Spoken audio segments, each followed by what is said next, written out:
What's up, board game people? We're on a quest to get caught up, and I'm taking full advantage of every boon and every second of the day to do so. There's so much exciting news coming out of the industry as we barrel towards the holiday season and the new year, so let's get going. Today I have a few new members I'd love to welcome to our Patreon family. First up, Joseph Cannon joined us during the long break, and I'm sorry it's taken me so long to welcome you properly. Thank you so much for your generosity and support during such a trying time. Also, I want to say a big welcome to Cole Redding, who's joined us on Patreon as well. I don't know how this slipped by me, but hopefully this makes it right. Thank you so much for your support now and over the last few years. You guys rock. I'm attempting to push the channel to new heights in the coming months, and the generosity and support of my Patreons is enabling much of what's to come, so thank you so much. I also wanted to say a special thank you to all of my viewers. I put out a video last week and came back to such a warm welcome that honestly I wasn't expecting. I appreciate that so much. So, live on crowdfunding now. League of Dungeoneers has launched their reprint and expansion campaign over on Gamefound. This campaign's complete with a reasonably priced all-in pledge, an upgrade kit for returning backers, and the False Prophet expansion. While constantly buying upgrade kits for recently released games grows a bit tiring, the prices here are hard to argue with. And if delivery estimates are to be believed, this should get here around April of next year.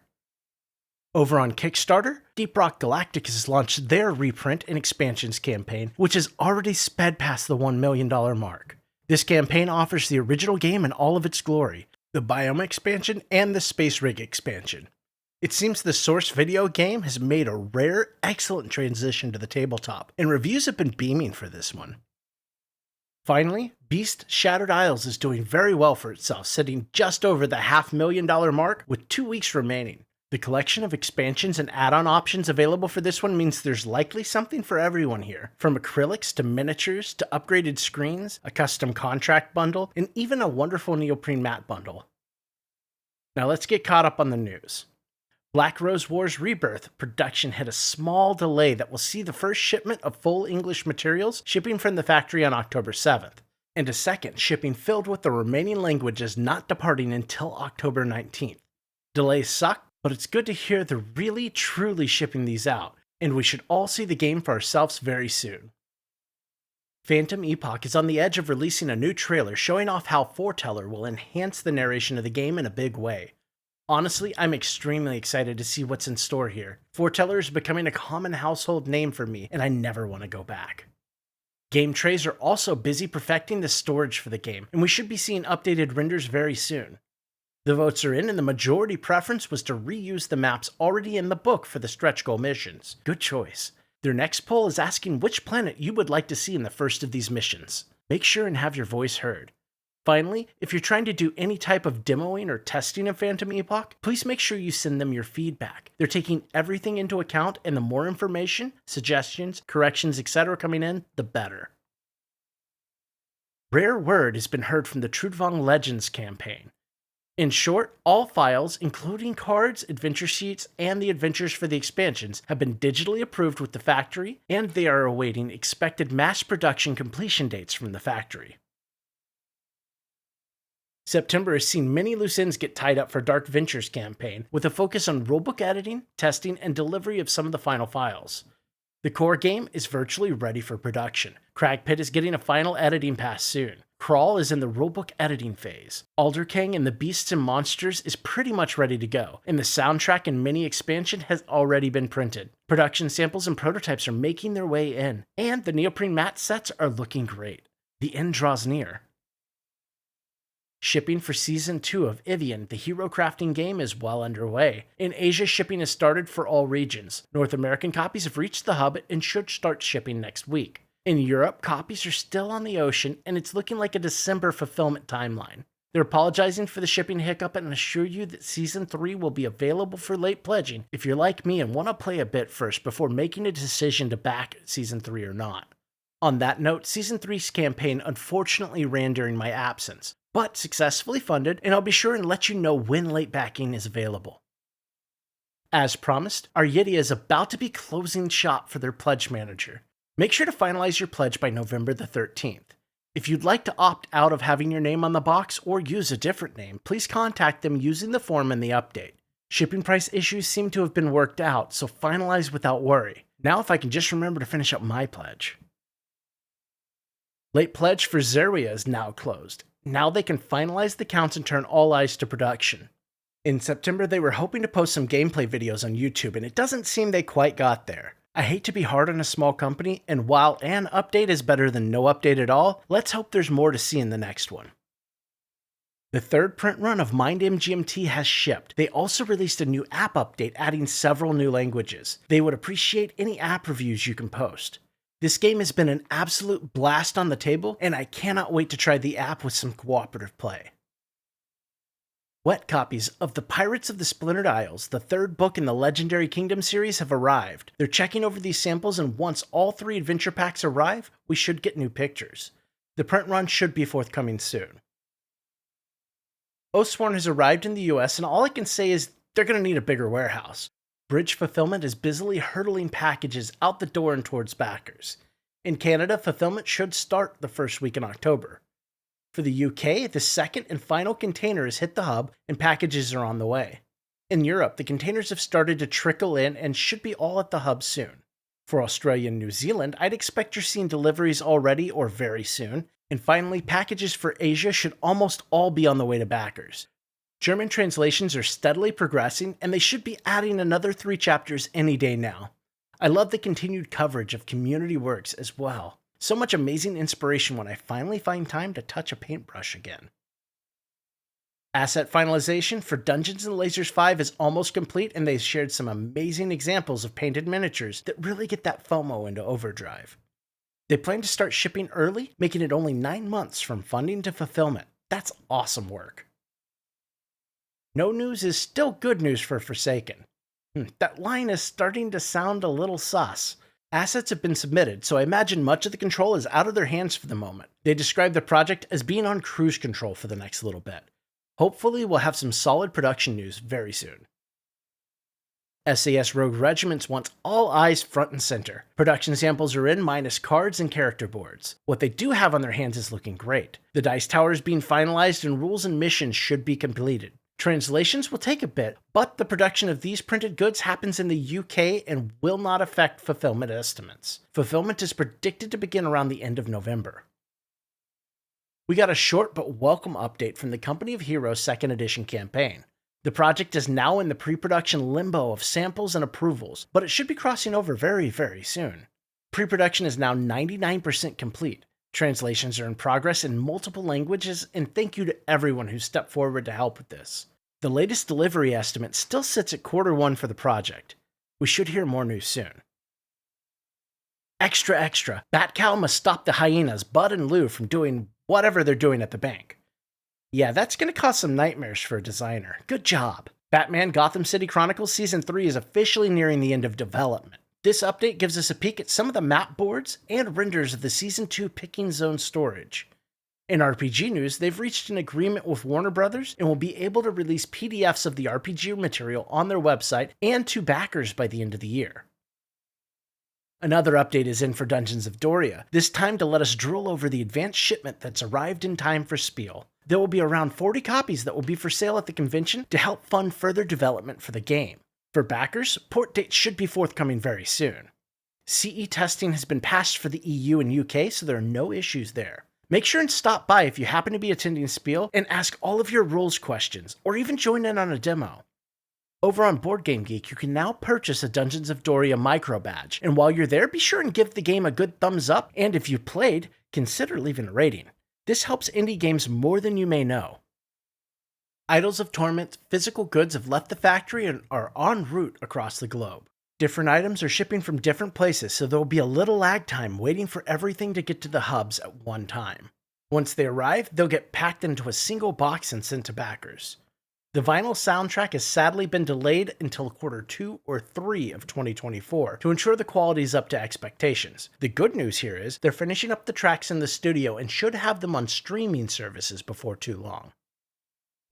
So how about a quickie from the Werewolf the Apocalypse Retaliation campaign?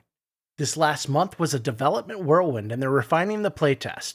The Crazy Crickets playtests occurred in September and hopefully we'll get a detailed report very soon. They've received a few new 3D renders for the minis, and these Outcast set miniatures are really looking great. They've come so far since the early renders in the project. The pledge manager is set to be left open for a few more months. I'll be sure and let you know when they have a close date in mind.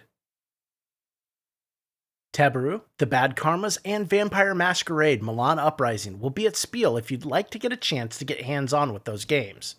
Late pledging is now open for vampires, but it's not the official pledge manager time just yet, and some options are not available for late pledging. Production of The Bad Karmas has resumed, and they're giving us a peek at an updated progress chart. Hopefully we'll hear some fulfillment details real soon. Shipments of the language versions of Vampires: The Masquerade chapters by Flyos are well underway. Most shipments in Europe are complete.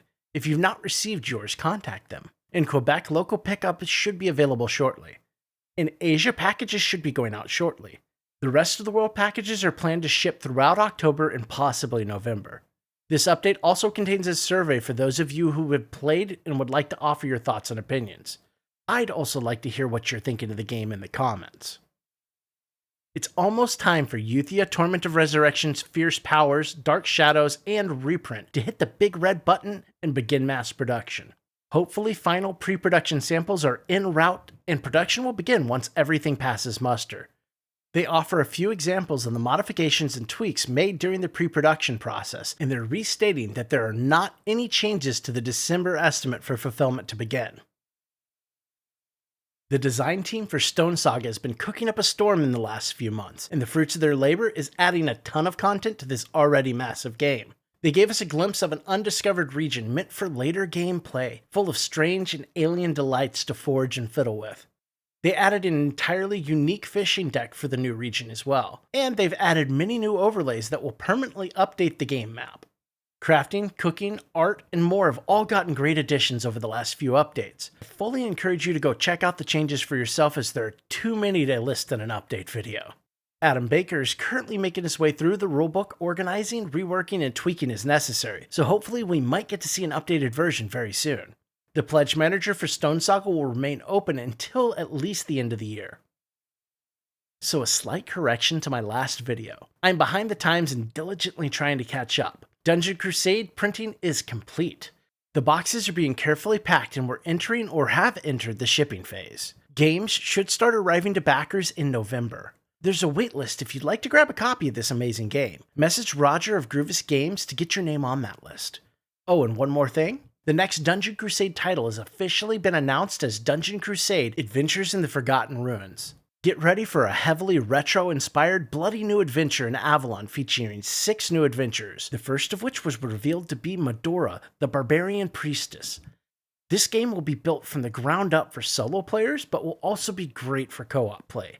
It's a standalone game, and it should be finding its way to Kickstarter early next year. Peals of thunder split the sky overhead, a primal rumbling like the pounding of 10,000 hoofs, a terrible, endless cavalry across the heavens. What's that? It sounds an awful lot like we have some exciting news from Kingdoms Forlorn, Dragons, Devils, and Kings. They've spent the summer heads down, and now they're glimpsing fall and ready to show us the fruits of their labors. UI changes have come to the back of the map cards to help manage the flow of the turn better and to keep your heads in the game and out of micromanagement. The new card backs have large symbols that should just do the trick. Weather in Kingdoms Forlorn is harsh and unpredictable. Storms, fog, snow, and even the sweltering heat of the sun will be working against you, and the weather can turn at the flip of a coin. They revealed a new weather tracker in cards that will help to illustrate the changes and challenges that weather will present. Kingdom sheets have been added to help you keep those rule changes, points of interest, information, and so many more details straight. All of these elements will combine to make each delve unique, challenging, exciting, and fresh. Mythwind has officially turned the corner and is entering the final stretch. They did a final check on the production sample copy and have signed off on it. Games headed to the US and Canada will be shipping out of the factory around October 10th. Australia-bound copies will leave the factory on October 15th. And finally, Asia and Europe will see theirs leave around the 20th. Mythwind will be on demo at Essen. The sourcebook for the Tanares RPG is finished writing and proofing now, and should be made available in the near future. The GM list module is now being designed and hopefully will be shown off very soon. The sourcebook ended up being larger than originally thought and is packed full of information that should make any campaign in the setting drip with detail. The RPG elements will be shipping alongside the Ultimate Tanares Adventures campaign to help save on shipping, and shipping charges will come due shortly. On a side note, it's getting harder and harder to 100% verify the meaning of some of the statements in the updates for Tanares, so please pardon me if I get things a little wrong. Celestial surprise launched and then cancelled last week. They quickly came to realize that having too many outstanding projects was going to hurt that campaign and backers' willingness to drop yet another overly large sum of money into their laps. They've decided to cancel that campaign and not relaunch until after Dawn of Madness's first wave is shipped. Smart move in my book, but let's make that shipped and delivered. Now, time to start saving. The fulfillment of Unsettled's reprint and expansions is underway. The ship has hit port in the US and games should already be at the hub. In the EU and UK, they should hit port on the 13th of October. In Australia, on the 5th of October. And in Asia, they will fulfill during the same October-November timeline. Can't wait a few weeks to play? Well, Unsettled is now on Tabletop Simulator. You can go check it out there.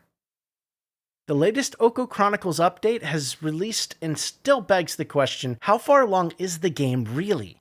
This update outlines the bridge, the rescue, and the end of Yuki Onna scenarios. While it's great that they share so much in-depth information for all of the available content, I'd love to hear some production updates or even a fulfillment estimate. Heroes of Might and Magic 3 is really making the rounds and will be featured at Essen this upcoming week. Translations have been handed off to the manufacturers and mass production is just around the corner. We get some shots for the tray from the Inferno expansions and we get a peek at the upgraded quality of the town board and miniatures. Work on future expansions is underway and hopefully information will be forthcoming. Okay, so let's wrap up the news here. I know there are a lot of projects that I have not updated on and I promise we'll get caught up very soon. I'll be back as fast as possible with the next news video. If you haven't already, please consider subscribing and helping our little channel to grow. Also, if you want to join in on some great board game conversations, check out our Discord linked in the video description. Thanks to everyone watching, commenting, and supporting the channel. Have a great week and play something spooky.